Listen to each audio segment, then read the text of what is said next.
I've noticed it. You've noticed it. Everyone has noticed it. Selling, marketing, lead generation has gotten a little bit more squiggly than it used to be. And that fact has just been confirmed. Google has come out with a report and has said that the traditional marketing funnel, which is that top of funnel where people find out about you, middle of funnel where people are considering whether they want to purchase from you, and bottom of funnel hasn't died. In fact, they said that likely it is immortal, but that it has changed fundamentally, and with one very particular and very important change in mind that I want to expand on in today's episode. That is a little thing that I like to call the middle of funnel squig. Now, I am not even joking when I say that Google did release a report and they put inside of that report a little diagram that they felt, after lots of research and lots of touch points, depicted where we are at with marketing right now. And that diagram looked like a total messy squig of a drawing that my 5-year-old would put together. In fact, I'm giving my 5-year-old a bit of a bum steer here because he would do a better job. It was just a big mess on a piece of paper. And they basically said, guys, this is how buyers make their decision right now. So instead of going through this nice linear funnel where they would come into the top of the funnel, they would have this like quick consideration. Maybe, they come in from a lead magnet and then you'd send them 5 emails in a sequence and they'd consider whether to buy and then they would make the decision to buy. These days, that middle of funnel where really is where all of the magic happens. It's everything that comes between somebody finding out about you and somebody deciding to purchase from you has gotten squiggly. People are logging online. They're doing research outside of your funnel. They're looking at reviews. They're looking at different touch points with you. A lot of those things we're going to go through, and I'm going to break down what that middle of funnel squig looks like these days. But they're making buying decisions differently. Now, there is a few different reasons for this. Number one, I don't know if you've noticed it, but we're in a trust desert right now.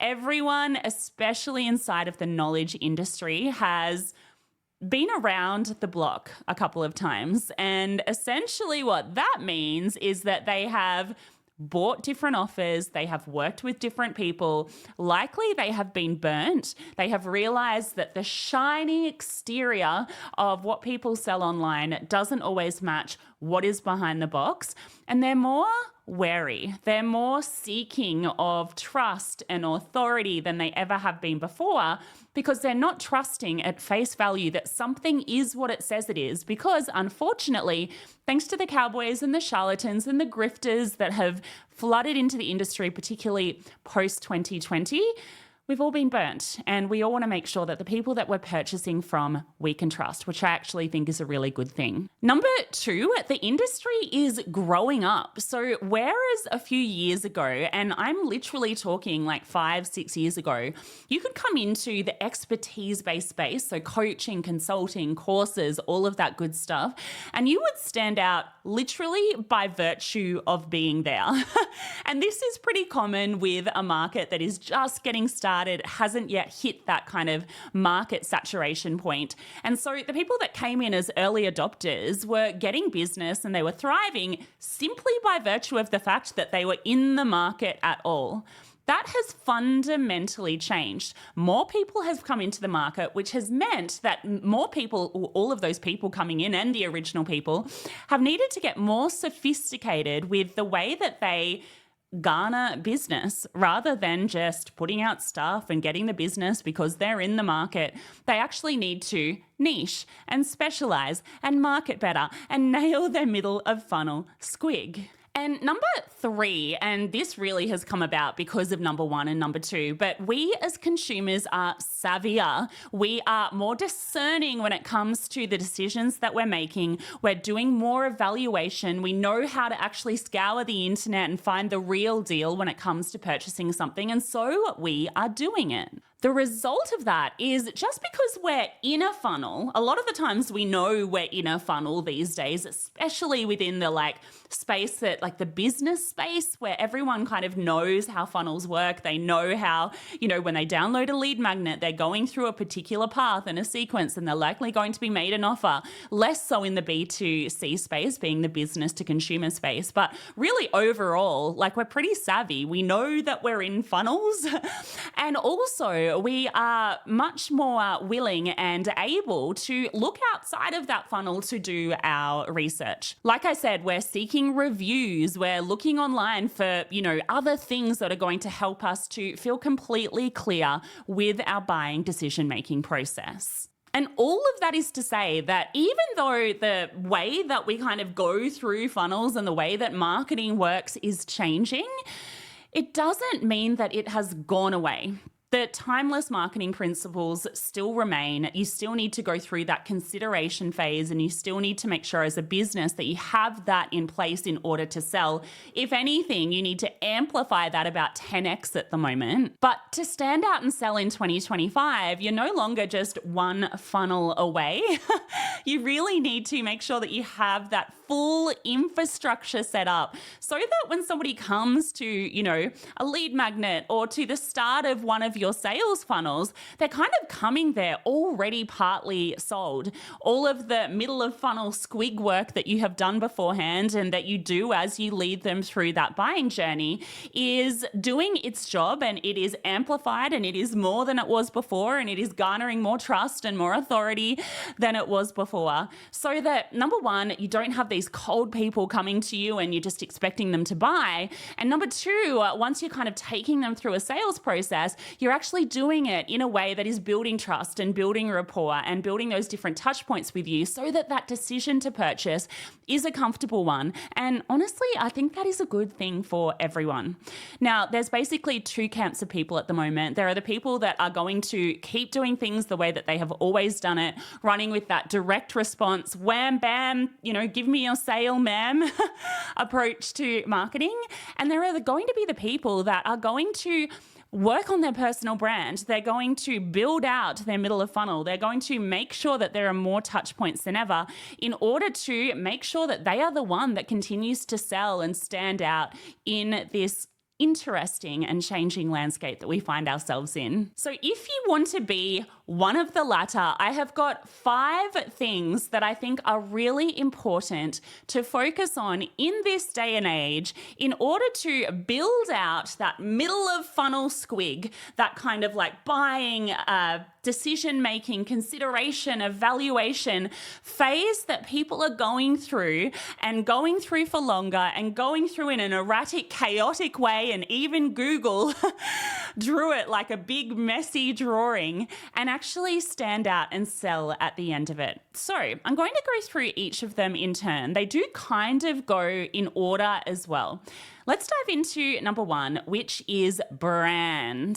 So brand is more than just a logo. It is essentially the essence of your business. It is the way that your business shows up. It is its personality. It is the way that it differentiates itself from other people in the marketplace. And whereas in the past there was a real, like I said, direct response approach to marketing, meaning that somebody would, pour a whole heap of meta ads into a advertisement, leading somebody into a sales funnel. They were going through cold and purchasing, and there wasn't really any of that element of brand involved. That has fundamentally changed.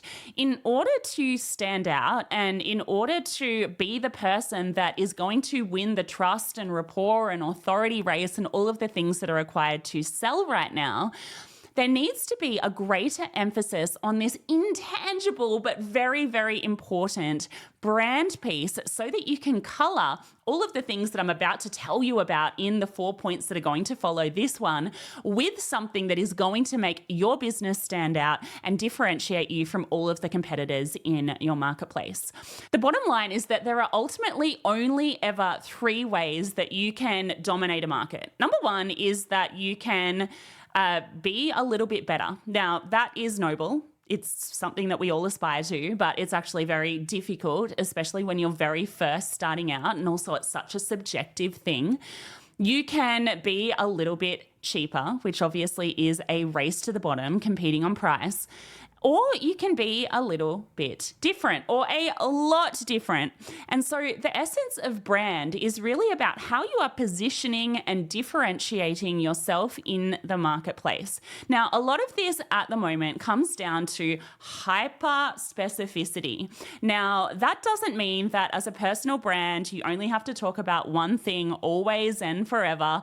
Over on my Substack, I talk about the concept of projects and how you can have a whole lot of different projects and you can niche them and they can all be their own individual thing underneath your personal brand, because that is one of the big objections that come up when I talk about being hyper-specific and niching. But when you decide to embark on a project, so for me, I have a project called Lifestyle Business School, which is, the subject of this very piece of content right now. It is the subject of my course. It has a whole heap of assets around it.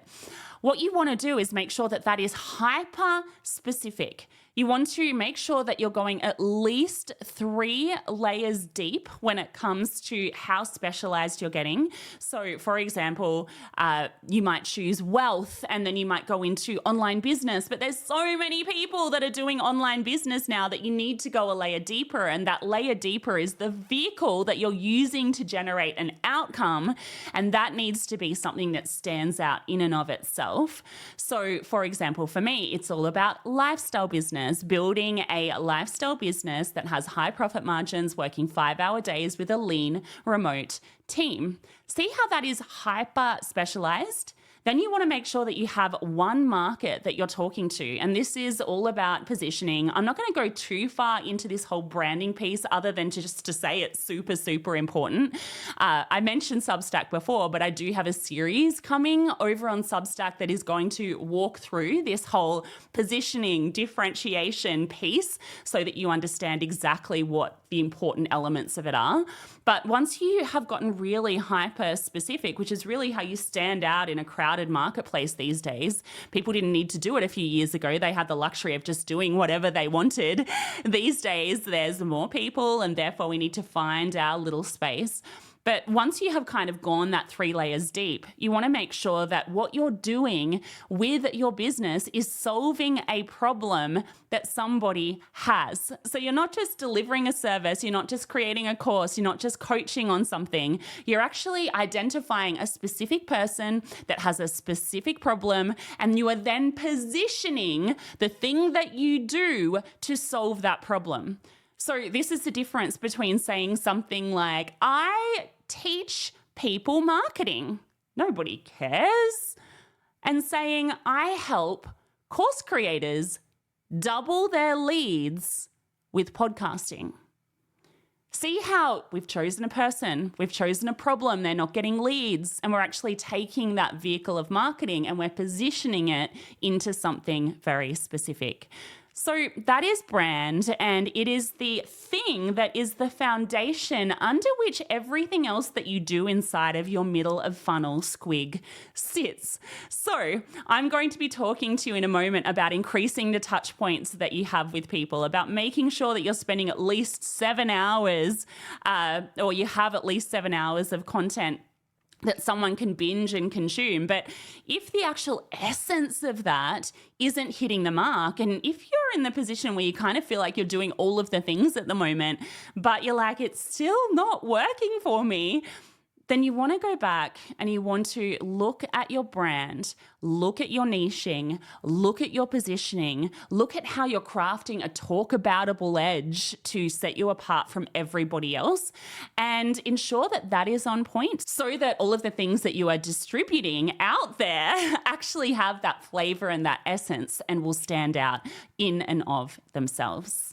So that is the first thing that you can be doing to be standing out in this economy, in this marketplace, in this new world that we're finding ourselves in, where this middle of funnel squig, where people are taking a long time in that consideration phase. You can make sure that you're standing out because your brand essence in and of itself is differentiated.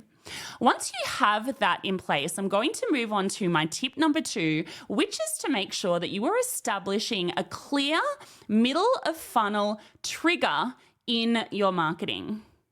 So what do I mean by that? When somebody comes across you, I'm going to use this funnel example. When somebody comes across you in the top of funnel, they might come across you from an Instagram reel or from a meta ad or from browsing the internet and seeing you on Google or one of a million different ways to garner traffic. They're going to either decide to pay attention or not to pay attention. Now, a lot of the decision to pay attention comes back to the previous point, which is making sure that you have a clear and differentiated message that stands out and actually garners that attention right from the outset. But once you have that in place, what you want to make sure that you do is take people out of that top of funnel as quickly as possible and give them something that is going to indicate or trigger that they're moving into your middle of funnel.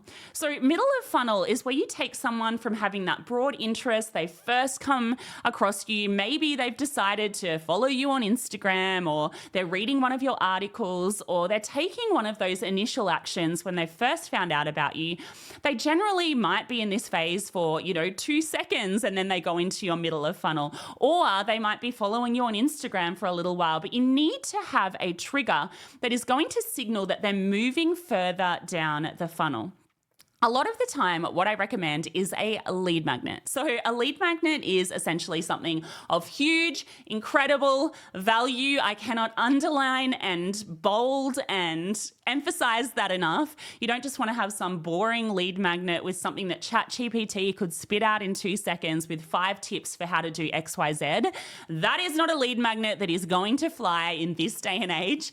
You want to make sure that you have something of incredible value. So for example, inside of my Create and Validate course, I actually teach you how to create a really super valuable mini course that is delivering a whole heap of value, like I said, but is leaving a gap so that somebody is then ready for whatever the thing that you sell is, and it doesn't actually cannibalize that thing. So you don't want to create a whole heap of value and then people are like, great, I don't actually need to buy anything from you now. But you do still want to make sure that you deliver incredible value, and there is a nuance to that.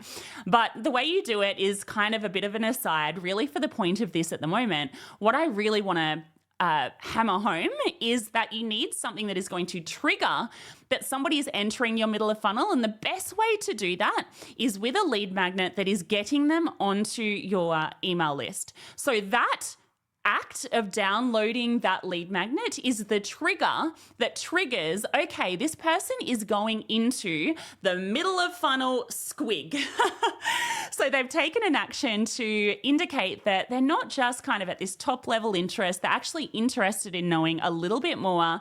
The lead magnet should be really closely related to the thing that you ultimately want to sell, so that you know that, okay, so this person has this problem, they are the right person for the thing that I ultimately want to sell, and they're taking a little bit of a step forward. And so having that trigger is essential, because what I'm about to talk through, being points 3, 4, and 5, are going to comprise your middle of funnel squig, and they're only going to be going, in a lot of cases, 2 of the 3 cases, they're only going to be going to the people who have triggered a middle of funnel action. So we've talked about elevating our brand, and we've talked about making sure that you have a trigger for when somebody is entering into your middle of funnel. Now let's move on to step or tip number 3, which is setting up an automated middle of funnel ecosystem. So when somebody takes an action and triggers entry into your middle of funnel, you want to ensure that you have a way set up on the back end of your business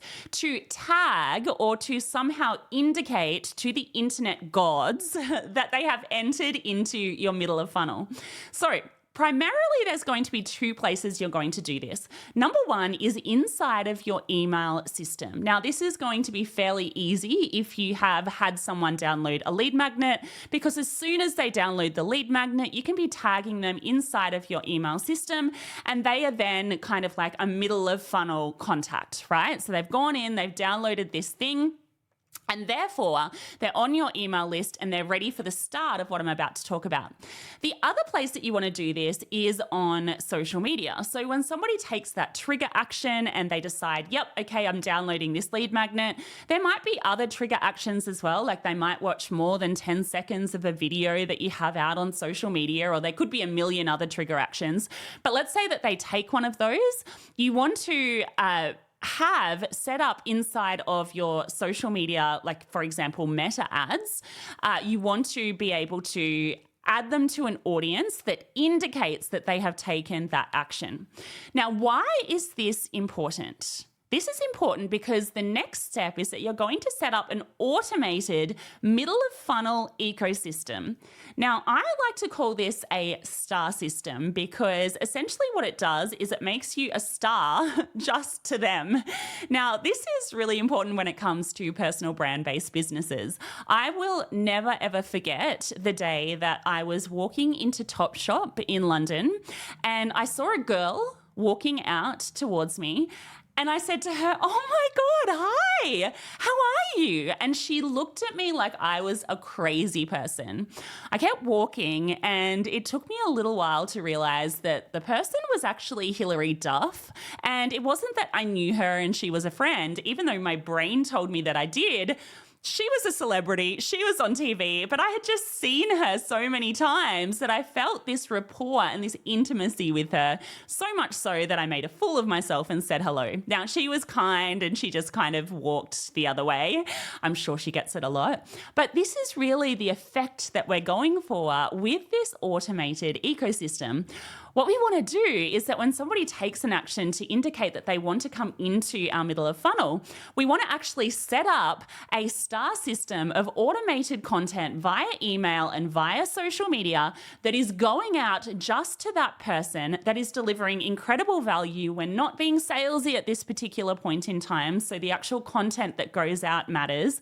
And develops rapport, gives that kind of reciprocity effect where you're giving so much incredible value that the person starts to know you, like you, and trust you and see you as an authority.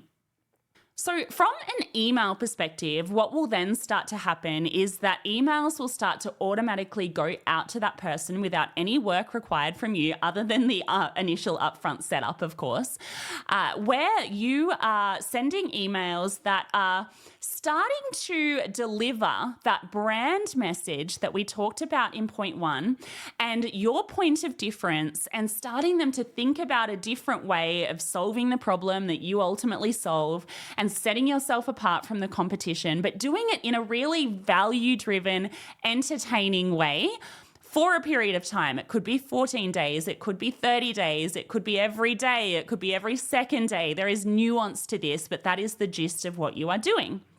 On social media, you will have a pack of social media posts that really kind of all together help to develop rapport, authority. They will be some of your best performing social media posts. They will be some authority drivers. So for example, let's say you've written an opinion piece for a newspaper. You'll have a screenshot of that and you'll just be serving that ad to people. You might have videos of you just talking, videos like this of me talking on social media. To start to develop that intimacy, that rapport, that authority, and start to position you as a little bit of a star just to that person. This person will be like, oh my gosh, is this person everywhere?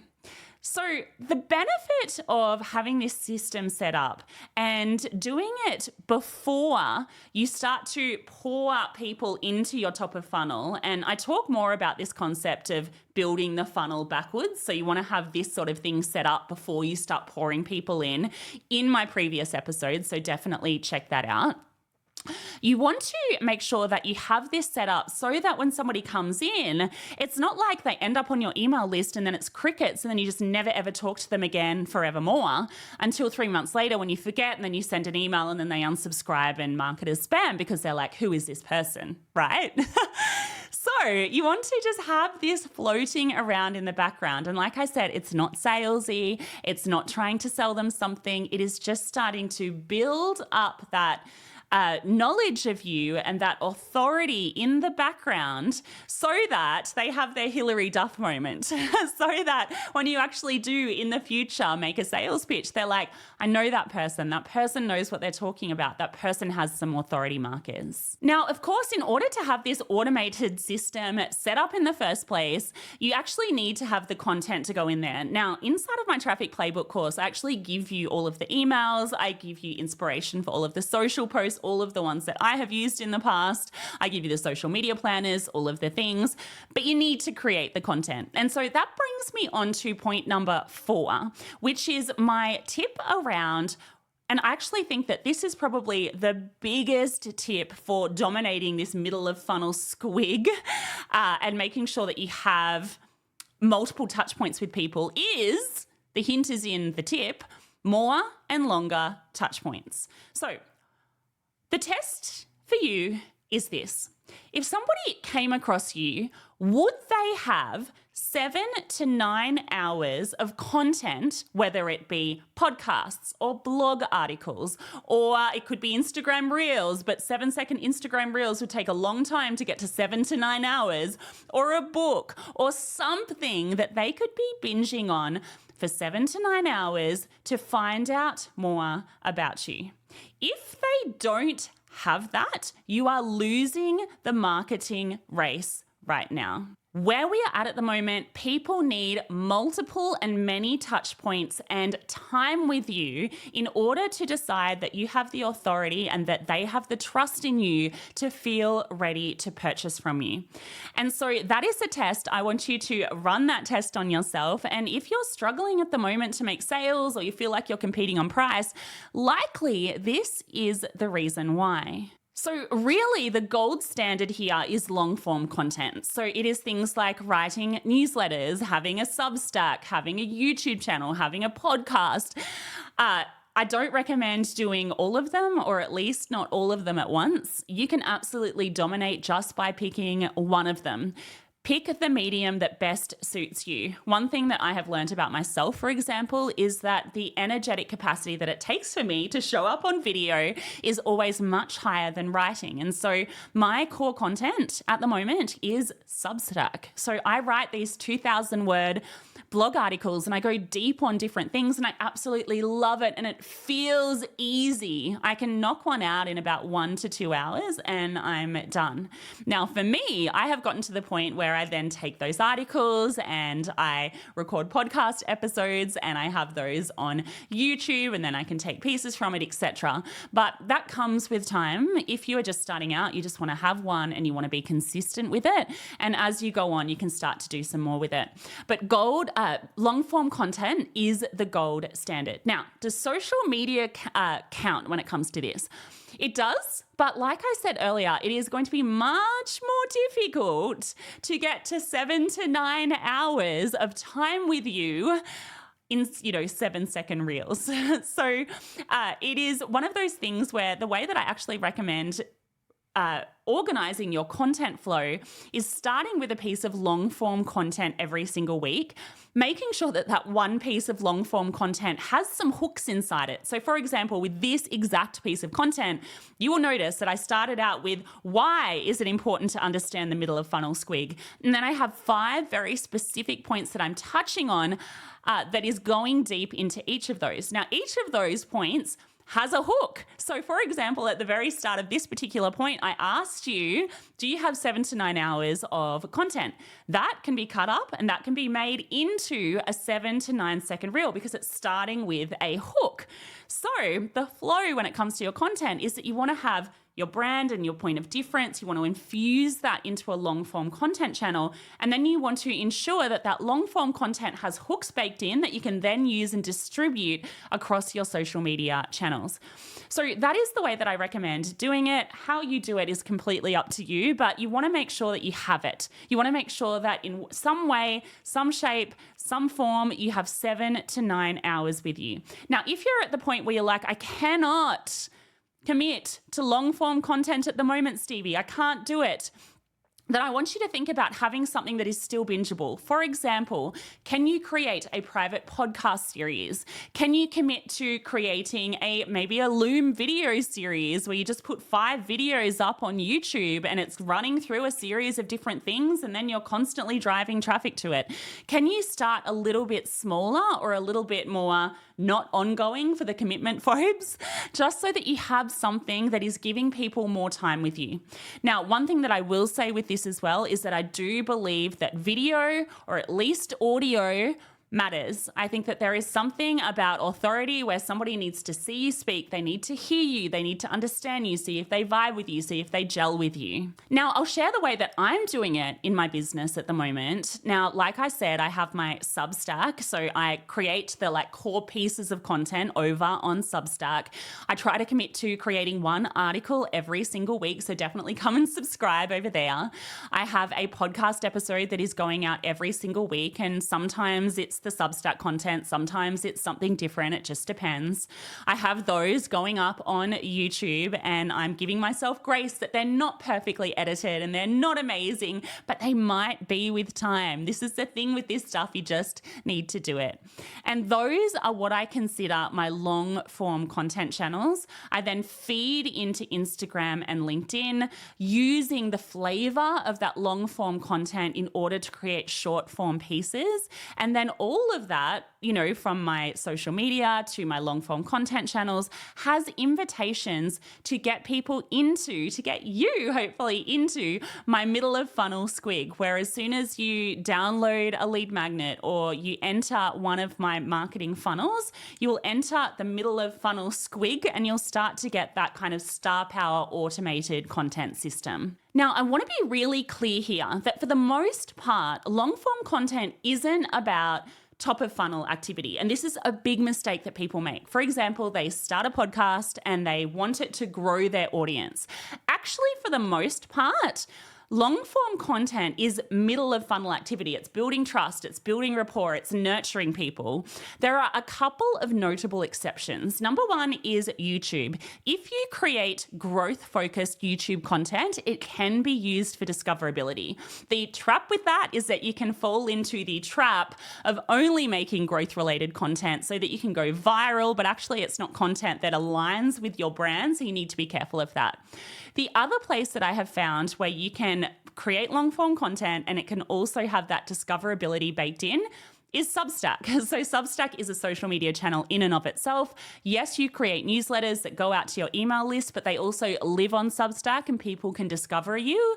And I actually think that that is a great way of injecting a little bit of discoverability into what you're doing with your long form content. And now tip number 5 is that you want to inject authority markers into your business. What do I mean by that? So I'm going to quote Google and the Google Messy Middle report. They said, when we're unsure, we tend to follow the lead of people we believe to be credible and knowledgeable experts, and therefore may use an authority view as a mental shortcut. So in other words, what humans tend to do is that they hack who to trust, who has authority, by looking for defined authority markers. And so what that means is that, yes, you can get authority by, the hint is in the name, authoring content that showcases your thought leadership, and you should be doing that.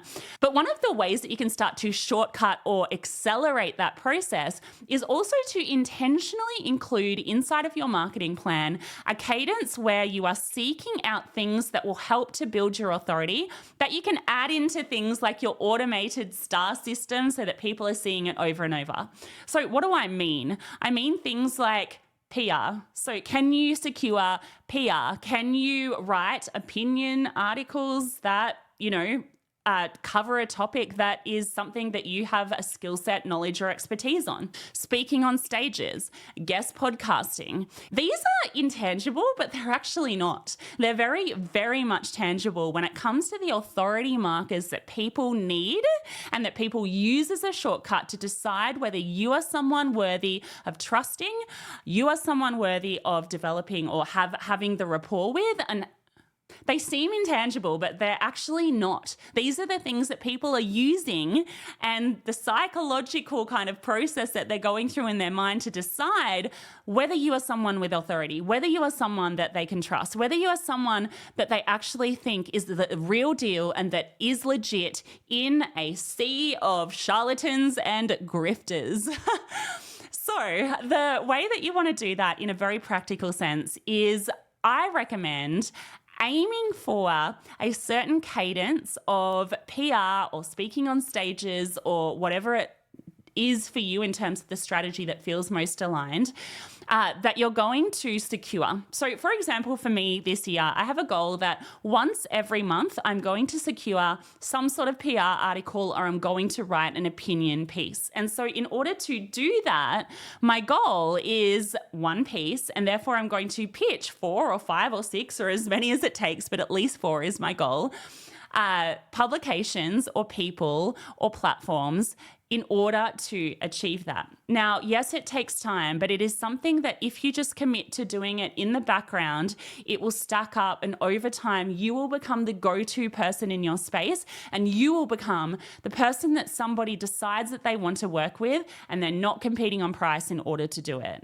And so there you have it. Yes, marketing has changed. Yes, in the middle of funnel, squig is a real thing. People are coming into your top of funnel. They're going through a big messy middle where they're evaluating, they're thinking, they're deciding whether you're the right person. They're doing research. They're doing all of the different things. They're binging your content. They're looking you up. They're checking for reviews and testimonials. They're checking to see whether you have authority.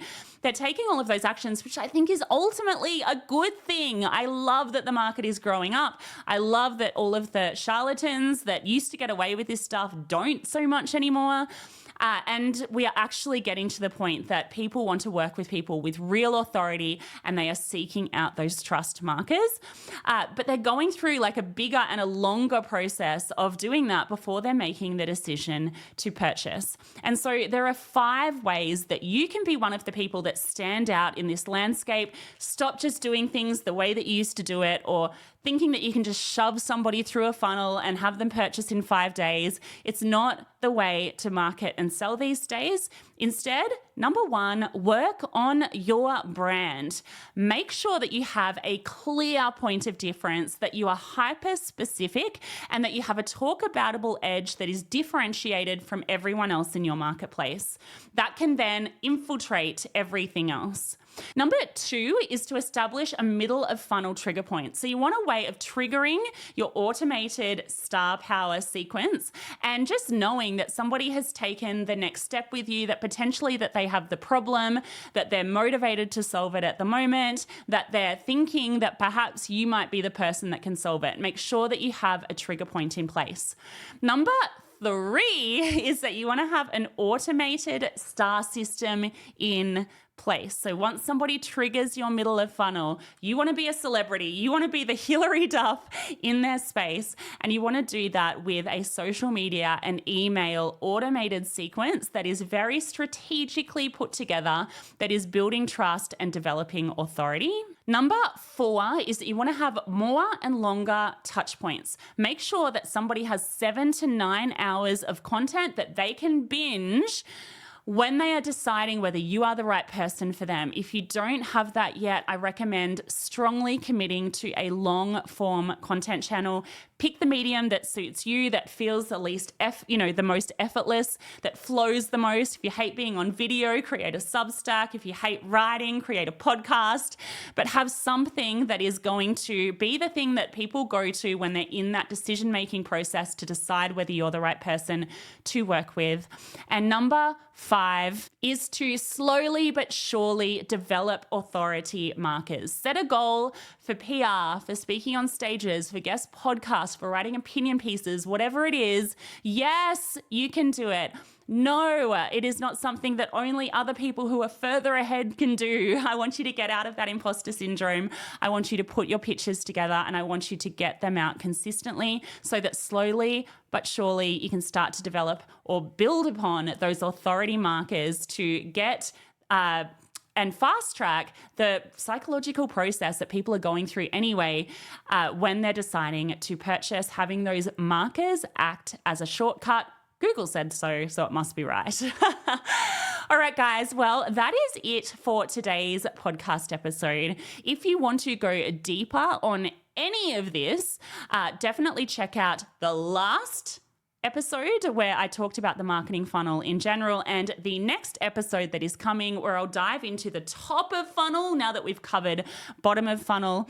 And check out my traffic playbook course as well, where I walk you through how to set up all of this, how to set up a bottom of funnel very intentionally and know exactly how many of your offer you need to sell and how much traffic you need to drive in order to get it, your middle of funnel and how to set up that automated sequence, how to set up your star system, and that top of funnel and how to drive people in and set up a lead magnet to trigger your middle of funnel as well. I'll have all of the links down below. Make sure that you follow or subscribe on whatever you're listening to, and I'll see you in the next episode.